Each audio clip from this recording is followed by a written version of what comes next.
try to make the best out of the bathroom visit because we're going to have only 4 bathroom stops during our 12-hour trip. The first one at the gas stop in about 20 minutes.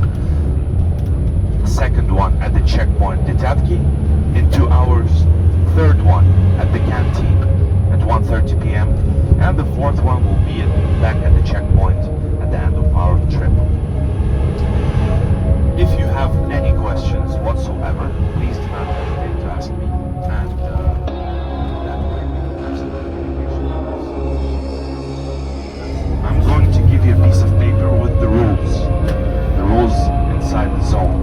So I need you to read them carefully. And when you do, at the back of the page, I want you to sign, to put your first name, your last name, and put 2 signatures. We need this paper with 19 names to enter the abandoned city of Pripayt and the secret town Chernobyl too. So please, during our road, I need you to read those rules and put signatures.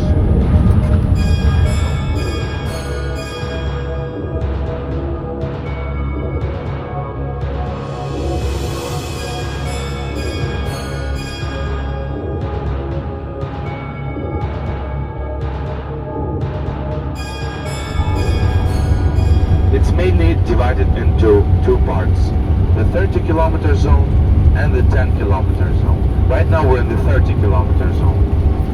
As of 2019, the 30-kilometer zone is 90% safe, 90% clean. And to back up my words, you can see that according to the law of Ukraine, the normal amount of radiation in cities is 0.3 microsieverts. So 0.3 is okay, it's normal. Whenever it goes above 0.3, the device will start beeping. It's a very, very annoying sound. In 30-kilometer zone, it's not gonna beep because this zone is clean of gamma radiation. But when we enter 10-kilometer zone, next to the power plant, in Pripayt, in the Red Forest, it's gonna beep almost everywhere because the normal range of radiation is 0.7 to 1 microsievert. So whenever you get annoyed with the beeping sound inside the 10-kilometer zone, you can come to me and I can raise the threshold. I can raise the limit at which the device will start beeping. So if you're annoyed, come to me.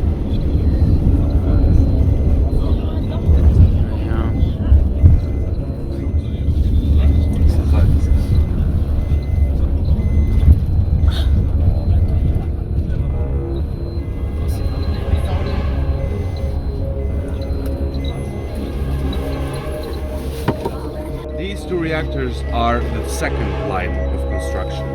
Then you see the third line of construction. They wanted to build reactor number 5 and number 6. Reactor number 5, at the time of the explosion, was 80% complete. They just needed to build an active zone inside the reactor, and they planned to commission it in December 1986. But as you know, the explosion happened. Imagine, with only 4 reactors running at that time, they supply 10% of Ukrainians' power. So imagine, they actually wanted to build it that big so they could even sell it to other countries. And take pictures with caution. So take a look on your left, you will see a statue of Prometheus. Prometheus is a Greek demigod. According to the mythology, he stole the fire from the gods and gave it to the people. So basically, the workers of the power plant at that time made Prometheus their icon. So right now, the next stop is going to be at this memorial, which is 300 meters away from the confinement. It's the safest distance from where we can stand and check out this confinement.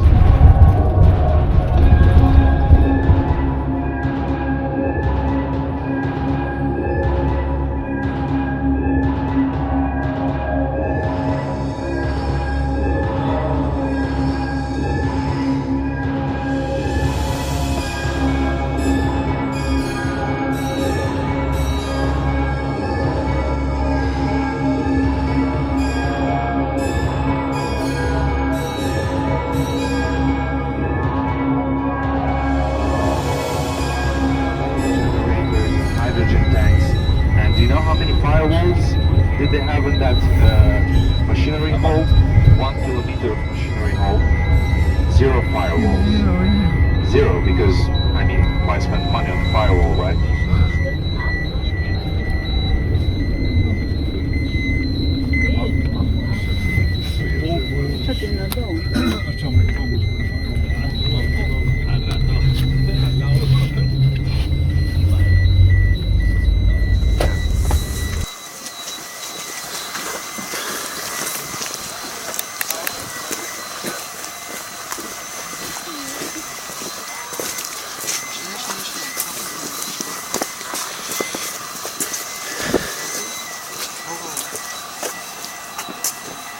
What can you not take photographs of?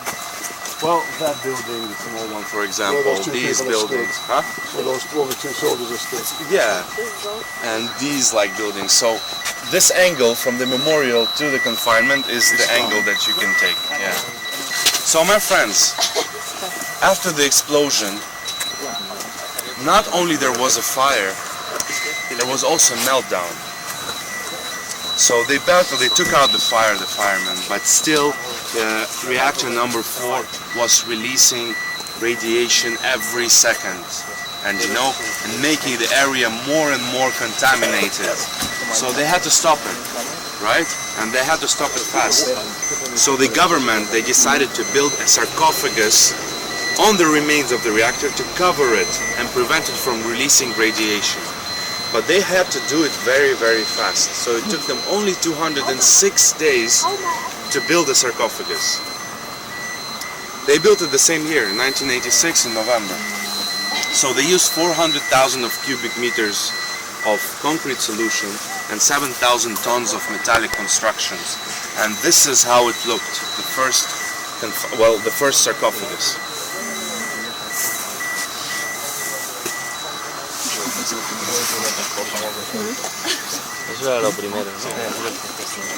So the experts evaluated that it would stand for 20 years, preventing the reactor from releasing radiation. But in already 10 years, it was deteriorating. And you could see signs of collapse at some places and holes in those reactors and that sarcophagus. And it was releasing radiation again, so it wasn't made good enough, because they didn't have time. They had to act fast. So it's the Ukrainian government in the beginning of the 2000s, they decided to build a new safe confinement that would stand more than 20 years. So they put up a tender, and the French consortium Novarka, they won the tender, and they designed a confinement that would stand for 100 years. But the thing is, the cost of that confinement, together with the workers of the people, was about 2.1 billion euros. And obviously the government did not have so much money, that much money. So 45 countries from Europe, from Asia, from United States, they pitched in, they collected this sum of money, and in 2012 they started building this confinement. But the thing is, it was not safe to build it over the sarcophagus, because it was releasing radiation, people could get hurt. So they decontaminated an area, you see with the cranes, they decontaminated an area 400 meters away from the sarcophagus, and they started building 2 parts of the confinement, 2 parts of this arch.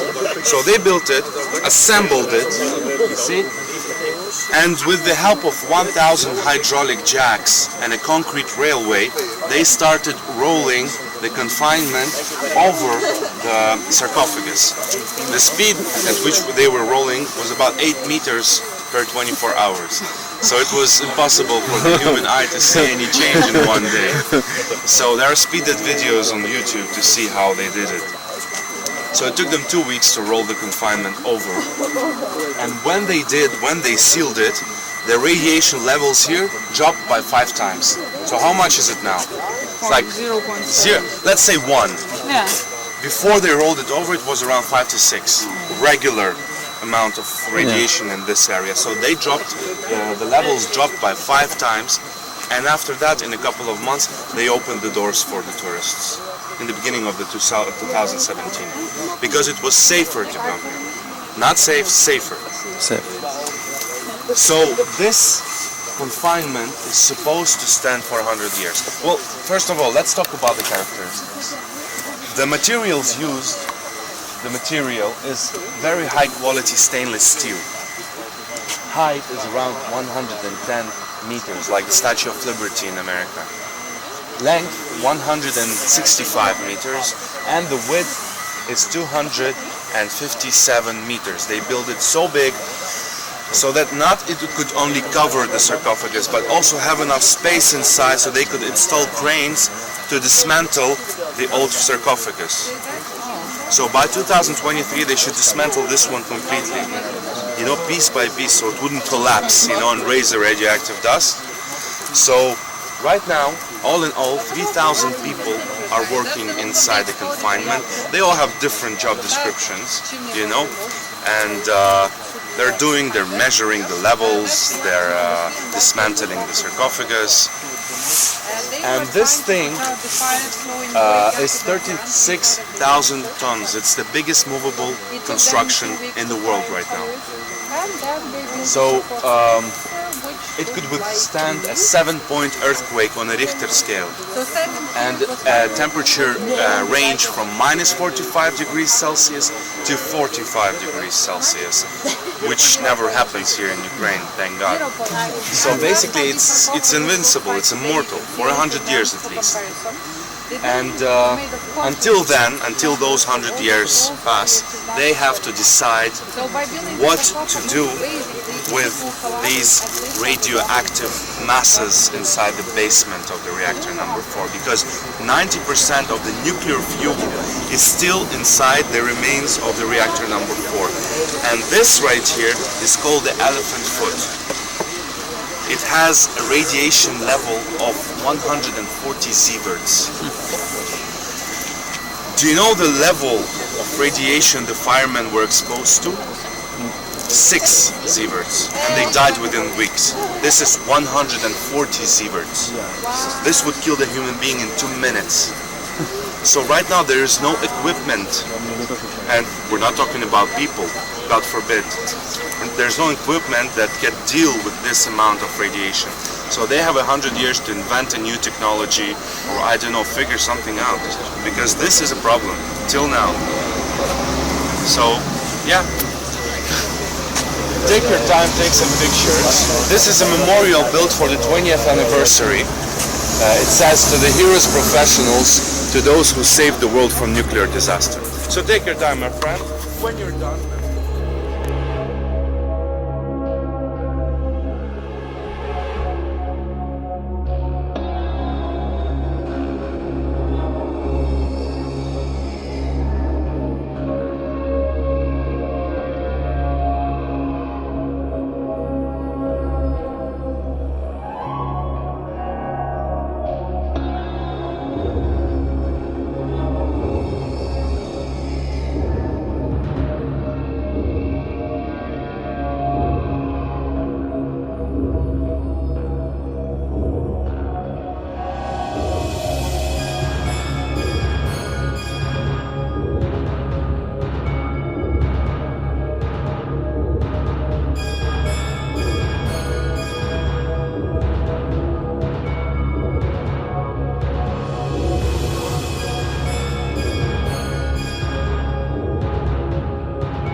First of all, this building is located in the city center, right in the downtown.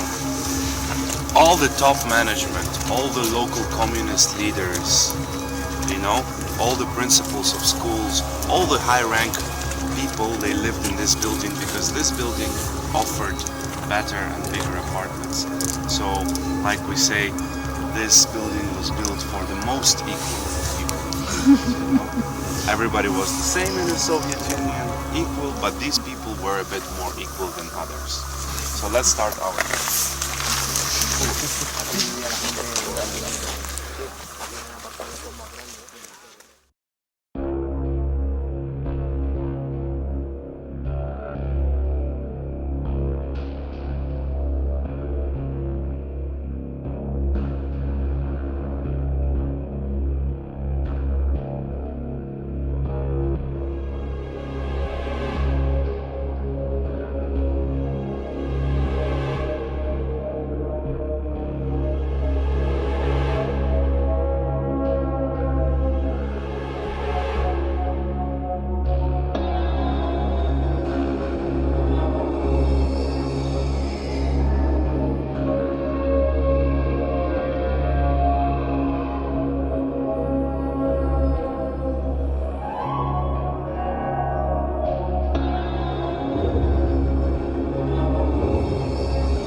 here.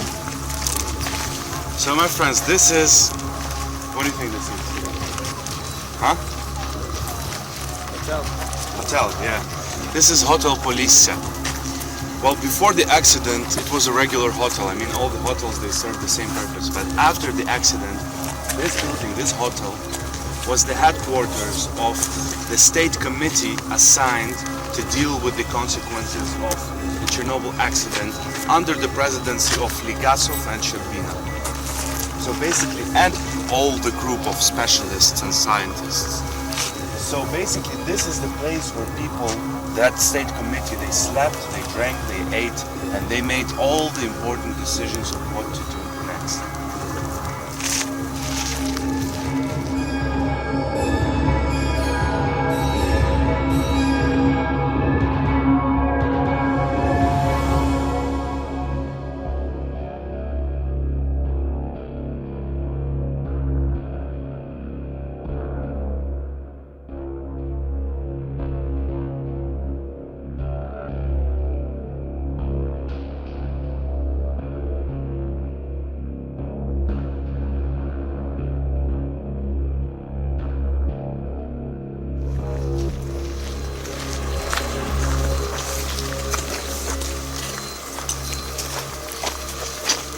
So this is the palace of culture called Energetik.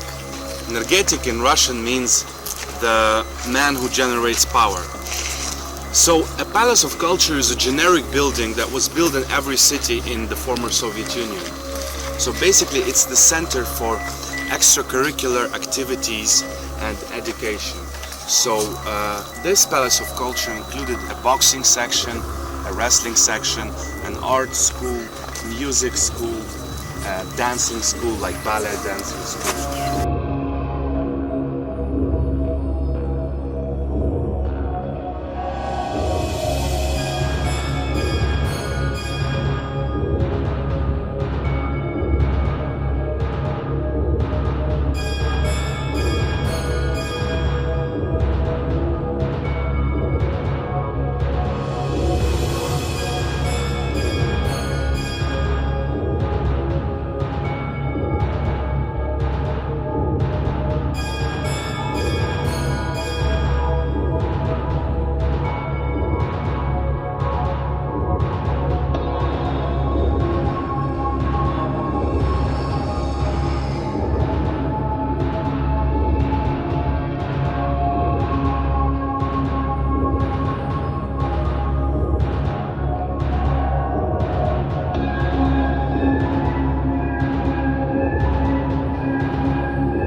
restoran.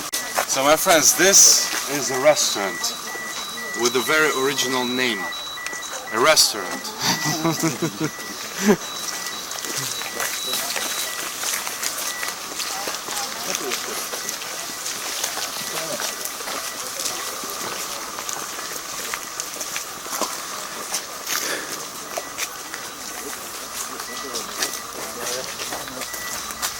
So my friends, on April 27 at 2 o'clock, the government told the people of Pripayt that they're being evacuated for 3 days. And you have to understand that in that time, in 80s, well in 70s and in 60s, the people, they trusted the government completely. So when the government tells you that you're going to be evacuated for 3 days, that means 3 days. So they just took all the essential stuff, just the essential stuff, some clothes and some money for 3 days, right? And they just left. 1,200 buses came from the Kiev and Kiev region, forming a 20-kilometer queue at the entrance of the city. And the city of 50,000 people was evacuated in only 2 hours without any panic, because the people trusted the government. And same thing goes for the liquidators. The liquidators also thought that the people are going to come in 3 days. And you know, the people, they had this solidarity between each other in Soviet Union. They were friendly, they were equal. So they tried to decontaminate this place as fast as possible, right? So they would grab all the radioactive materials, you know, radioactive rocks, objects and stuff, and they would just throw that in this sewage. But like I told you, some radioactive elements have a half-life span of 24,000 years, right? So this radiation is not going anywhere. So take your Geiger counters and hold your Geiger counters over this hole right now and tell me what you see. Just don't touch it, yeah? Don't touch it. Just hold it over. Jesus! That over there, you see that? This guy here usually shows more.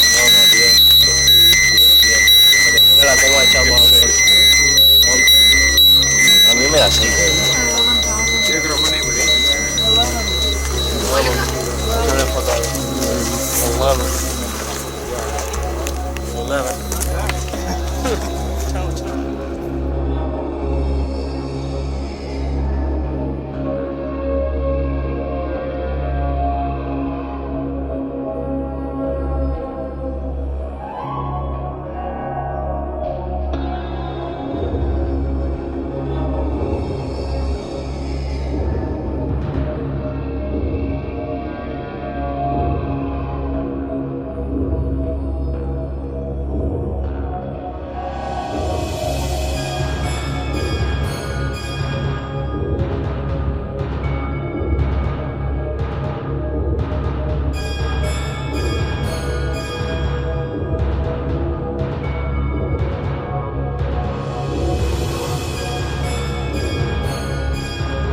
that had 100,000 population, twice as much as Pripayt, would drive 70-80 kilometers to this town just to visit the supermarket and get some stuff for, let's say, birthday party or anniversary, regime.